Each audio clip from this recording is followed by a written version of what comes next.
โอเคครับตอนนี้นะครับเรากำลังทดสอบการยิงปืนลูกซองนะครับในระยะ70 หลานะครับเป็นปืนธรรมดาไม่มีเกลียวลำกล้องนะครับผมแต่รอบนี้เราจะใช้อีกลูกหนึ่งนะครับเป็นลูกสลักเหมือนกันนะครับเป็นลูกโดดเหมือนกันแต่ว่าสังเกตที่หัวนะครับมันไม่มีเกลียวนะครับมันจะมีเหมือนกับเป็นเกลียวบางๆนะครับอยู่ที่ด้านข้างนะครับไม่แน่ใจว่าวิถีของลูกนี้จะดีเท่ากับลูกก่อนหน้านี้หรือเปล่าในคลิปก่อนหน้านี้ผมทำไว้เป็นเกลียวตั้งแต่หัวเลยนะครับอันนี้มันเป็นด้านข้างเดี๋ยวมาลองดูกันว่าโดนไม่โดนนะครับ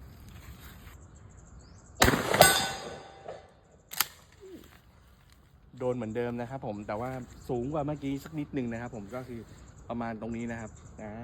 เพลเหล็กนี่มันดีตรงนี้แหละยิงโดนแล้วมันเป้งปุ้งปังเป้งเนี่ยรู้เลยว่าโดนสวยงามครับผม